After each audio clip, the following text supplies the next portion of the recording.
transformasi layanan umat. Bagaimana kita membangun peradaban, Menteri Agama harus hadir di tengah-tengah masyarakat.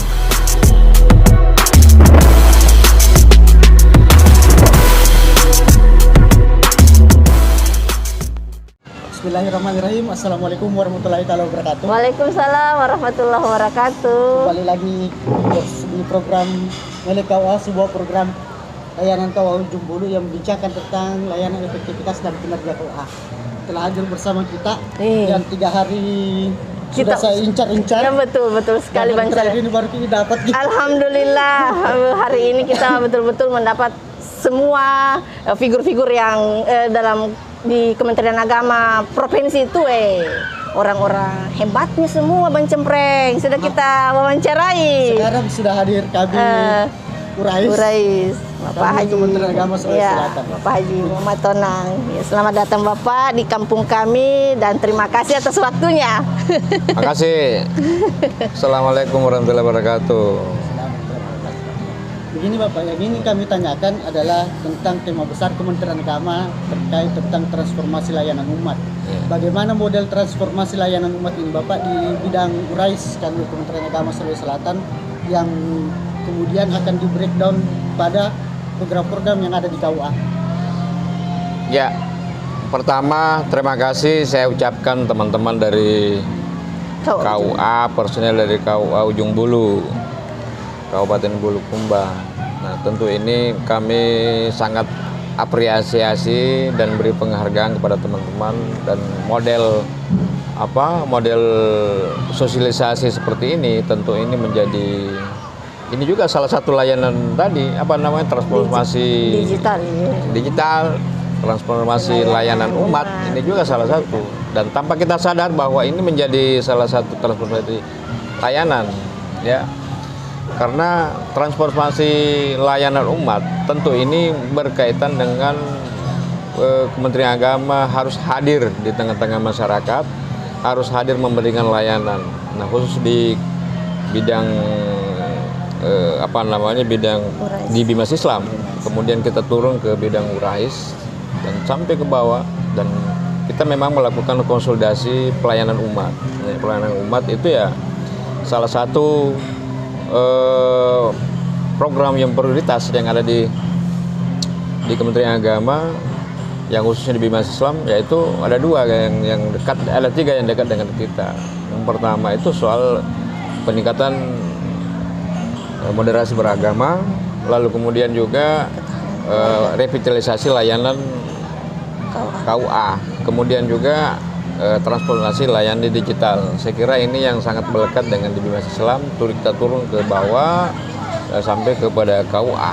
Nah, seperti apa itu semua? Tentu ini kita mengacu kepada PMA nomor 785.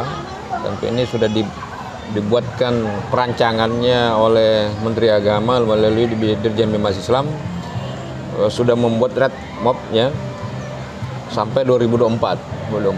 Tahun ini kita sudah KUA sebagai pusat layanan keagamaan, dan itu kita turunkan ke bawah. Jadi tujuan pokoknya adalah bagaimana KUA sebagai yang bisa meningkatkan layanan keagamaan ya. Yang kedua adalah bagaimana meningkatkan kualitas umat beragama. Saya kira ini 2 tolak ukur ini. Kalau kita kembali kepada tadi transformasi layanan umat, pelayanan itu bukan cuma diberikan layanan, tapi bagaimana caranya ini peningkatan ada perubahan yang signifikan dalam pelayanan itu. Kemudian juga yang diberikan layanan juga, yang menerima layanan juga ada perubahan. Nah, itulah transformasi layanan umat. Jadi kita merubah peradaban yang ada di kita di Kementerian Agama melalui layanan umat itu ya. Itu kita memastikan bahwa betul-betul layanan itu yang sangat Menteri Agama hadir di tengah-tengah masyarakat dan memberikan layanan, melakukan peningkatan kualitas umat beragama. Ya. Sebelumnya saya begini Bapak, di Bimas Islam itu kan ada kepala KUA-nya, ada penghulunya, ada staf administrasi. Mungkin ada yang ingin Bapak berikan semacam satu nasihat atau penguatan untuk dalam kerjanya ya. Khususnya supaya kami ini lebih bersemangat. Iya, lebih bersemangat untuk kerja. Iya. Oh, iya. Mungkin ya. Saya kira tema besar inilah kalau saya harus memberikan spirit bagi kita semua, terutama teman-teman yang ada di semua kalau saya di Kementerian Agama, terutama teman-teman yang ada di KUA. Kami butuh KUA yang bisa mandiri. Ya, kami butuh KUA yang bisa mandiri. KUA yang ada di dalamnya kan macam-macam tadi. Ya. Ada penghulunya, ada penyuluhnya, penyuluh lagi fungsional ya, ada non ASN. Inilah semua yang akan memberikan layanan di KUA. Nah, memang mesti semua SDM yang ada di KUA itu harus meningkatkan SDM-nya, lalu kemudian juga mereka kita dorong untuk bisa mandiri, kita dorong untuk bisa mereka punya spirit untuk memberikan layanan. Kami sebenarnya sudah membentuk Juknis terkait dengan program revitalisasi layanan KUA. Nah, yang tadi PMA 785 tadi itu kan cuma memberikan gambaran besar terkait dengan program revitalisasi KUA ini. Yaitu tujuan pokoknya tadi ada dua tadi. Pertama tadi bagaimana KUA dijadikan sebagai pusat layanan keagamaan. Meningkatkan layanan, kemudian peningkatan kualitas umat beragama, pengamalan ajaran agama. Nah, dari sini kemudian Menteri Agama sudah membuat perencanaan sampai 2024. Tahun kemarin 106 KUA kan sudah jadi pilotin revitalisasi KUA. Tahun 2022 ini tambah lagi 1000. Tambah 2023 tambah lagi 1000, 2024 1000. Jadi total KUA yang ikut revitalisasi KUA itu sampai di tahun 2024 itu 3.106, ya kan, itu perencanaan besarnya. Nah, tentu dari sini kami di Kementerian Agama Sulawesi Selatan melalui bidang urusan agama Islam, tentu ini juga akan breakdown ke bawah. Bagaimana membuat perencanaan itu dan tahapan-tahapan itu harus kita lalui. Itulah sebabnya kami membuat namanya Juknis revitalisasi KUA khusus di Sulawesi Selatan ini dengan mengambil penguatan kelembagaan, peningkatan sumber daya manusia, kemudian peningkatan layanan, kemudian SOP ya, standar layanan minimal, standar layanan prosedur ya kita buatkan. Lalu kemudian transformasi digital juga, sinkronisasi data, semua yang akan kita bicara, dia akan kita perkuat yang ada di KUA itu. Nah, dari sini nanti akan kita sudah minta teman-teman di Kementerian Agama kabupaten kota, setiap kabupaten kota itu kita minta 2 KUA yang akan ikut revitalisasi KUA. Dan yang memenuhi standar dari segi fisik. Untuk sementara kita minta yang memenuhi standar segi fisik yang telah dibiayai oleh SBSN pembangunannya. Lalu kemudian juga dari segi SDM-nya juga merata. Nah, memang hari ini kalau kita lihat KUA,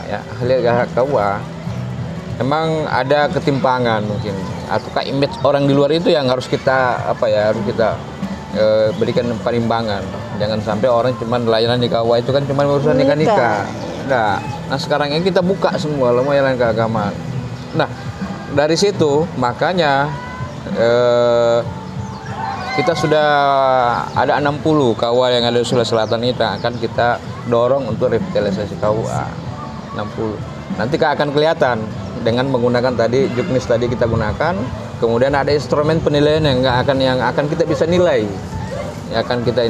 Nah, dari situ akan muncul nanti KUA dari segi aspek fisik mungkin punya standar ya aspek fisik. Tapi dari segi sumber daya mungkin agak lemah.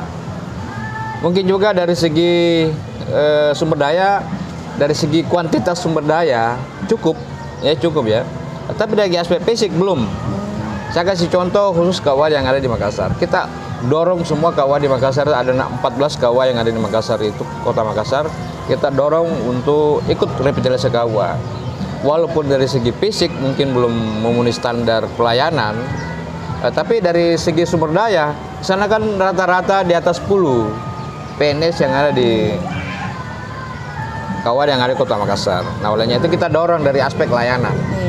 Nah, nanti aspek fisiknya kan akan mengikut. Nah, inilah yang yang akan kita dorong semua. Yang pasti bahwa kita kembali lagi tadi transformasi layanan umat. Bagaimana kita membangun peradaban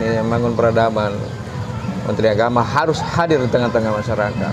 Kita tidak melihat dari aspek saranya, aspek agama dan dari aspek agama, ada aspek lain-lain, tetapi Kementerian Agama harus hadir di tengah-tengah masyarakat, di tengah-tengah umat beragama.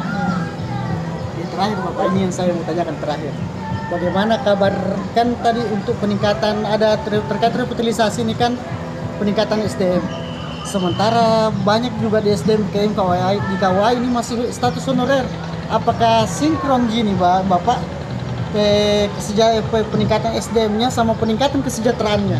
Ini yang paling banyak dipikul oleh teman-teman, khususnya teman-teman honorer dan non-PNS. Ya, jadi memang tentu ini harus menyesuaikan.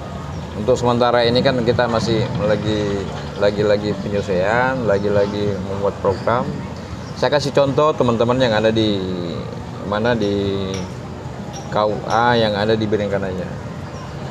Yang dimaksud tadi bahwa KUA yang non PNS itu untuk pembiayaan bulanannya itu honornya itu sudah mulai standar WMR.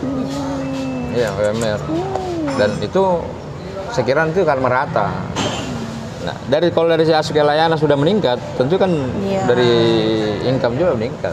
Nah, memang lagi kita mau melihat itu tadi kita buatkan juknis akan kita memvisitasi semua KUA ya. Kita lakukan visitasi semua KUA.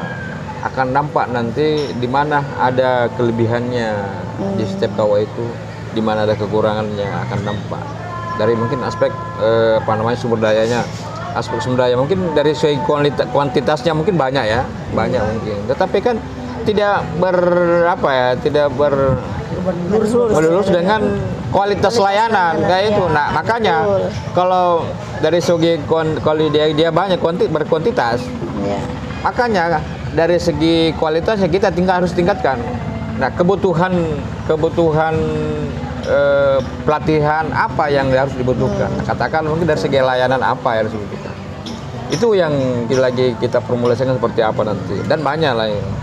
Dan saya kira aspek SDM itu yang terutama.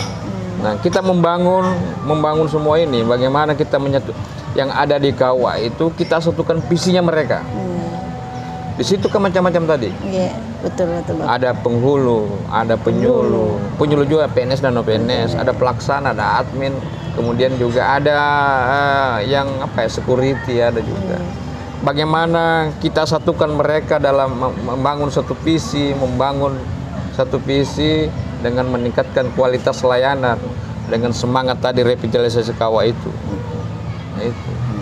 Jangan cuma kepala kawan itu saya tahu, kan gitu kan, tidak bisa. Jangan juga penghulunya tahu. Iya, kita ini satu sistem gitu kan. Iya. Jadi memang Bang Cempreng bahwa dengan adanya revitalisasi ini orang-orang di KUA itu semakin anatomi, banyak Tommy nak tahu tentang KUA ternyata berubah Tommy enggak mulai performance-nya bilang ternyata dulu kalau masuk ke di KUA yang dilihat itu langsung kopiah yang coklat. Sekarang kayak ada Tommy resepsionisnya. Iya, front office-nya namanya, front office. Seperti pegawai itu. Betul sekali. Dan ya memang itu orang KUA itu kita harus ada perubahan. Semangatnya harus dirubah. Kita ini kan mandat sosial yang diberikan oleh Menteri Agama kepada teman-teman di KUA itu. kita setara kan, setara. Nah itu harus diberikan semangat. Betul. Nah alhamdulillah kalau sudah Iya. mereka sudah percaya diri Iya betul. dan membangun percaya diri itu harus yang kuat. Saya kira dengan kehadiran teman-temannya kan salah satu juga yang untuk sosialisasi membangun kepercayaan diri. Banyak sekali memang kami dari penyuluh saja itu sudah ada yang namanya pelaporan EPA. Di situ ditahu juga siapa yang bekerja, siapa yang Waduh, laporan online. Jadi memang harus pintar-pintar sekarang orang segala bidang. Ini. Itulah transformasi layanan layanan digital. digital ya, seperti itu. Iya. Oke Bapak, terima Terima kasih. kasih atas makasih. waktunya. Sehat selalu Makasih. Bapak Sehat, dalam sehat. memimpin kami. Yang Sehat paling selalu. penting Bapak Ya. terus bimbing kami. Kami ya betul. Terima kasih. Iya, sehat Salam sama teman-teman yang ada di KW Ujung Bulu. Saya mau maaf, saya 2 hari ini tidak sempat hadir di sana. Saya kemarin rencana mau hari Jumat, tapi tidak sempat hadir singgah. Jadi mungkin di lain waktu kita bisa silaturahim pada semua. Terima kasih. Terima kasih Bapak. Assalamualaikum warahmatullahi wabarakatuh. Waalaikumsalam warahmatullahi wabarakatuh.